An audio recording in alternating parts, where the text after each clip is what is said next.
Now, you were all able to identify neuromuscular spindles in skeletal muscle, and neuromuscular spindles detect stretch and tension within a muscle.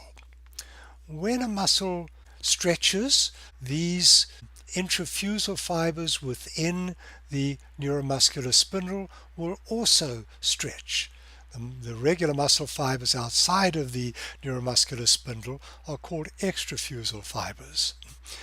These intrafusal fibers are contacted by both afferent and efferent nerves, and when they stretch, this information is relayed through the afferent nerves to the central nervous system, which then processes that information, and if the muscle is stretching too much, sends that information back through the efferent nerves to these intrafusal fibers, telling them to relax, and as they relax, so the whole muscle relaxes.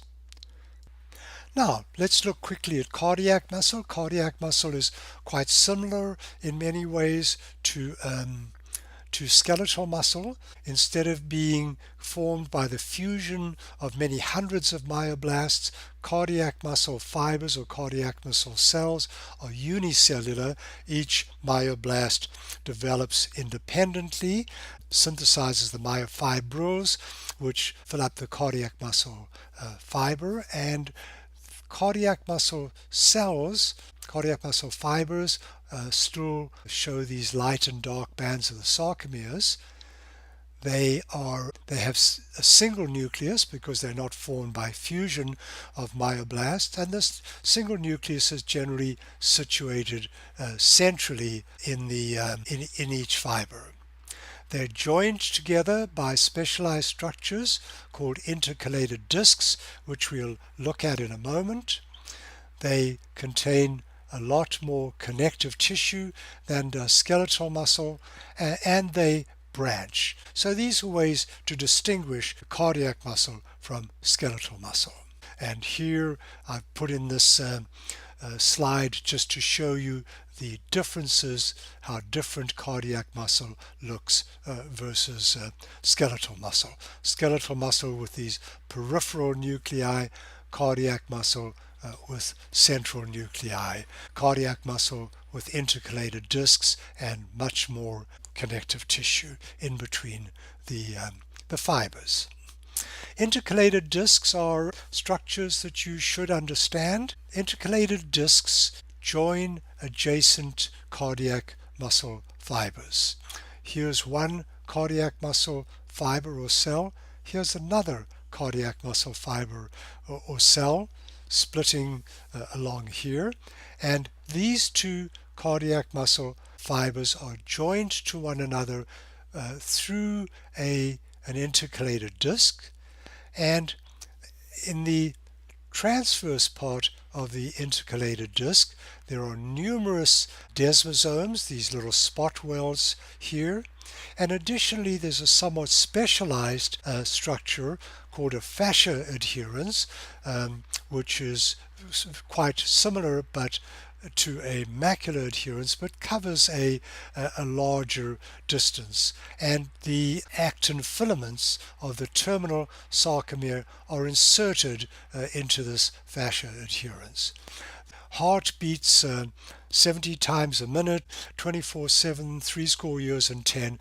So these connections between adjacent cardiac muscle cells have to be very strong and very tight and last a lifetime. Neither cardiac muscle nor skeletal muscle regenerate themselves. So injury to cardiac muscle through a heart attack, injury to a skeletal muscle in some way will be permanent, and muscle will be replaced by scar tissue. Cardiac muscle does not have to have a neural input in order to contract. The input starts in a structure called the sinoatrial node and then is transmitted down specialized cardiac muscle fibers called Purkinje fibers, and contractile impulse is spread to adjacent cardiac muscle cells through gap junctions. So the lateral or longitudinal part of the cardiac muscle contains these gap junctions between adjacent cardiac muscle cells, and calcium flows from one cell to another and then initiates a series of events which are required to contract the cardiac muscle. Smooth muscle is very different both structurally, biochemically, and functionally from cardiac muscle. And smooth muscle is the contractile component of the walls of most of the digestive system, the gut, the bladder, the uterus, etc., bronchi, blood vessels. And smooth muscle consists of these spindle-shaped cells shown up here. You've seen these in your assignments, and they are also called fibers. They're thickest in the middle and taper towards the end. They're surrounded by a basal lamina, except at areas where they're joined to one another by gap junctions. They are also surrounded by reticular fibers and elastic fibers, both of which are secreted by the smooth muscle cells themselves, not by fibroblasts. And these components, these elastic fibers and reticular fibers, bind the smooth muscle cells together. The contractile elements of smooth muscle are myofilaments, actin and myosin, but they are not arranged in the ordered paracrystalline manner as they are in striated muscles. Rather, they're arranged in a lattice work that includes these intermediate filaments.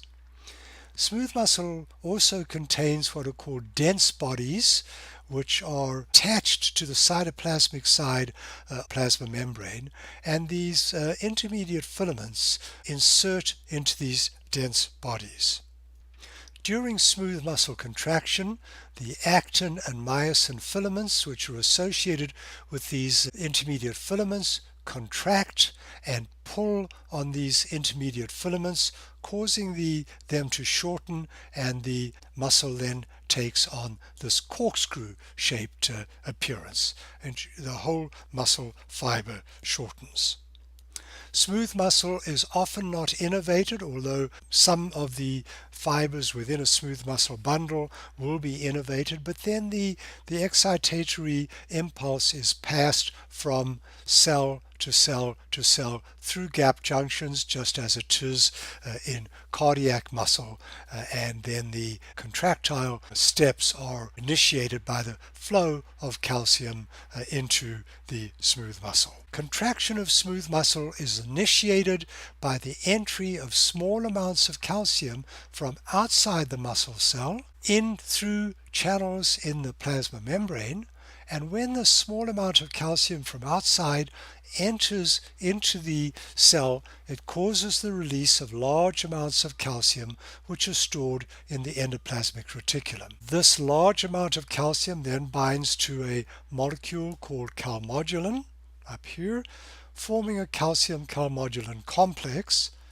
and that then activates an enzyme called myosin light chain kinase, which phosphorylates the head of the myosin light chain. And that myosin light chain, or the myosin head, can now bind to actin and initiate muscle contraction. During smooth muscle relaxation, a phosphatase removes that phosphate head from the myosin light chain, and the unphosphorylated myosin can't bind to the actin head, and so the muscle will not contract or will relax. Oh, and so that is the end. Don't forget about myoepithelial cells, which are also part of your muscle lecture, and you may well be examined on those. Good luck, and if you have any questions about the exam, please don't hesitate to let me know.